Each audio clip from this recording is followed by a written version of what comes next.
Hi, I'm Amy from Fare Thee Well, and thank you for joining me for another talk I had live in the hallowed halls of the beautiful Blackfriars Priory in historic Gloucester, England. This time, I had the absolute pleasure of sitting down with one of my favorite historians and social media powerhouses, the wonderful Jackson Van Uden from History with Jackson. Now, Jackson has not only built a remarkable online presence, but he has also become a standout figure on the History Festival circuit. When I was trying to decide which festival to attend, History with Jackson's Instagram account quickly became my go-to source for everything happening at these events. His daily updates and historian interviews made it easy for me to follow along, and it helped me decide which festival would give me the biggest bang for my historical buck. When I finally had the chance to sit down with him, we dug right into his journey of becoming the go-to in-house podcaster and social media presenter at these events. We also talked about his own inspiring success as a respected author and historian. Here's how our conversation started. Now, I just started kind of understanding the festival scene, and you, of course, are the person who's bringing to all of us remote people who are watching it, and you're talking about the talks, you're interviewing the historians, you're in-house. Tell me, how did you get to this point? How are you the go-to? Yeah, so for me, very much it's don't ask, don't get. And it's just having the audacity to really send an email and see where it gets you. I wouldn't be here at Gloucester if I hadn't sent an email just over a year ago and just saying, could I come to the festival? Could I interview some people and see what we're doing, see what it's about? Wouldn't have done the same thing with Chalk. But then off the back of that, I've had other festivals ask me to come, which is absolutely fascinating. Getting to see like a wide, like once you're on the festival circuit, a lot of people come and do the talks at the same places, but you also get to see a wide variety of people you wouldn't have met. So at March to Time I was at last time, sorry to shout out another festival at one. I met three speakers I've never met before. But then sometimes you see your friends over and over again. So I see Nathan quite a bit. I see Damien Lewis and Claire Mully quite a bit. And then you're able to cement those friendships a little bit that you made on the podcast. Yeah, you build those relationships. I mean, a closed mouth doesn't get fed, right? You gotta, you have to ask. And I do have no problem going up to people. I have no problem asking. I have no problem sending those DMs because it's it's a pure love and passion and a genuine interest in everybody being successful. And if it gets a little bit of a bigger audience, my dream, I have like this little manifestation. It's like, get more people, get historians more money, get historians more exposure, get them over to America, get them what to me seems like what they deserve.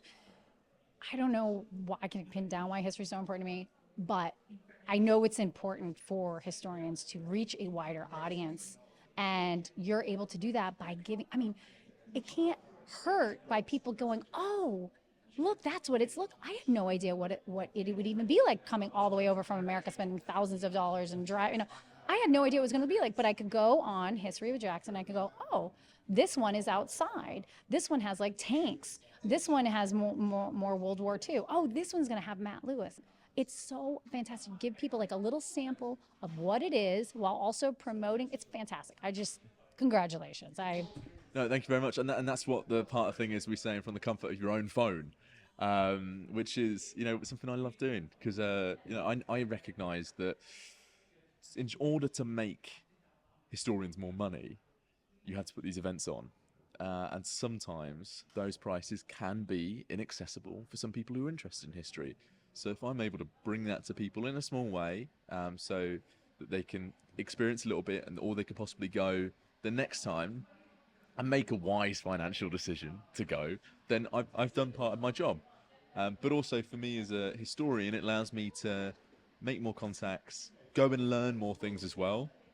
So I went to a couple of talks here and Chalk and marches, which aren't anything related to my specialism of dictators. And it makes me think about my area in a completely different way. I just love it.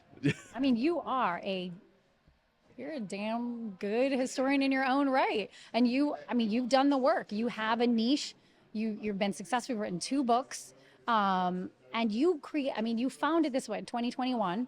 And what was your dream? What did you know you were going to end up coming down this route, or did you have a different kind of dream for history with Jackson? I didn't know, actually. I didn't know. You've done your research. That's brilliant.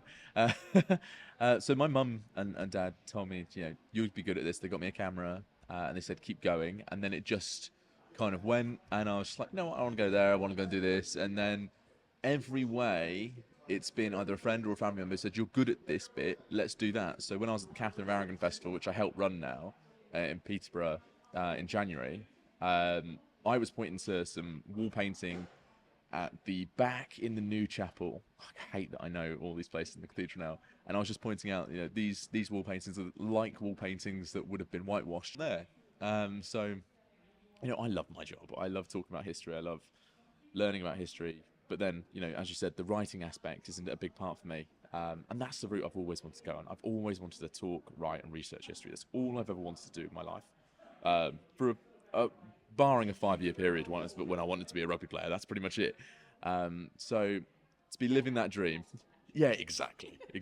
So to be living that dream, it's unreal, and to be doing it at 26 as well is awesome. It's very inspiring. And I think that kind of with this world of content creation, I feel like my admiration for history content creators, whether they're actual academic historians or they're just passionate history enthusiasts, there is no wrong way to share history. There is no, you can't really turn your nose up to anything. You can't really turn your nose up to the people just making, Instagram content, and you can't turn your nose up to historical fiction, because you never know what is going to be that spark that turns somebody on, that makes them follow that path.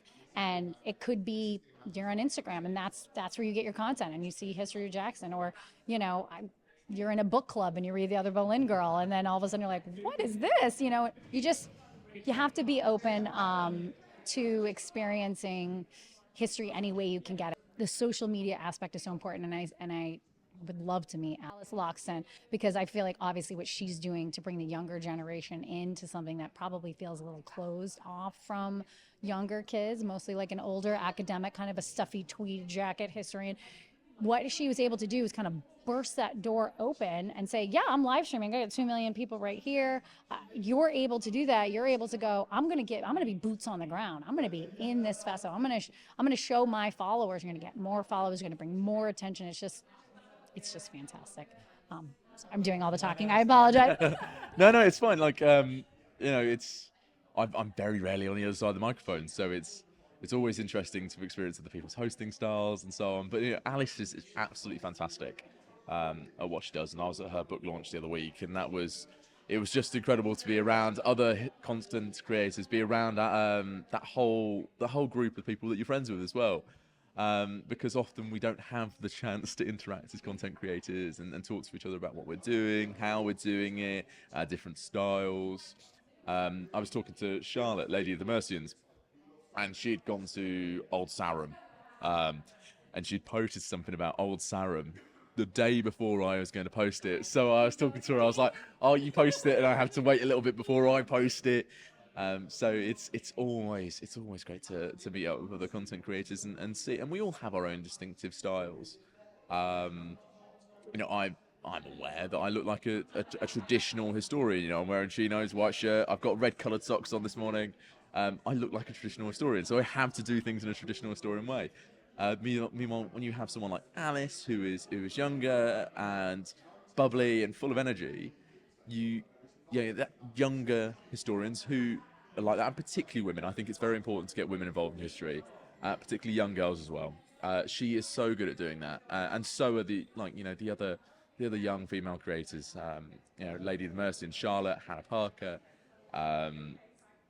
Chloe, who with more Tiger Lily history. There's so many fantastic female creators, and it's great to see them have their time.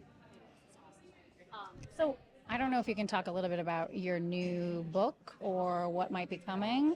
I know you have 2 books. I mean, massive personalities and parts of history. Seems very daunting. I wouldn't want to write a book about them, so I'm glad that you did.